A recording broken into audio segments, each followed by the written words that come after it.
Cynthia, et à la colère des habitants de Vendée, de Charente-Maritime, dont les maisons sont menacées de destruction en zone classée noire. Dans certaines communes, la population est prête à s'organiser pour aller en justice et s'opposer aux décisions des préfets. La colère est par exemple perceptible à Oléron et Aix. Les habitants refusent de quitter leur logement. Voyez le reportage de Charles Moy et Julia Gardet. Des drapeaux noirs en signe de deuil devant des maisons qui, pour certaines d'entre elles, ont plus de 250 ans.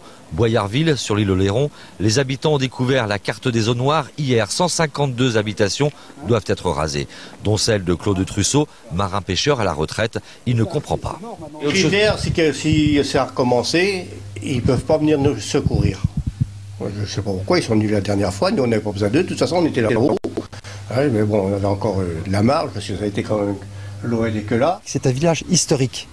Il était construit sous Vauban, commencé sous Vauban et par Napoléon. C'est de là qu'on a construit le Fort Boyard. Boyarville, c'est le Fort Boyard. Bien sûr, vous avez des milliers de touristes qui viennent chaque année. À quelques encablures, l'île d'Aix, ici, ce sont 12 maisons qui ont été classées en zone noire.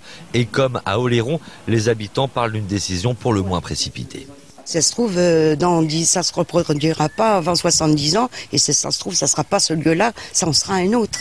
On peut pas le prévoir. Et bon, si à la limite, ils commencent à tout raser parce que les gens étaient inondés, il paraît qu'il y a quelques années de ça, et Paris a été inondé, est-ce qu'ils ont rasé?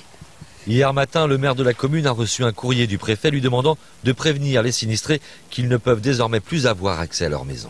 Je ne signerai pas ces arrêtés tant que l'on ne m'aura pas expliquer la méthode qui a conduit à la création de cette zone noire en moins de 24 heures.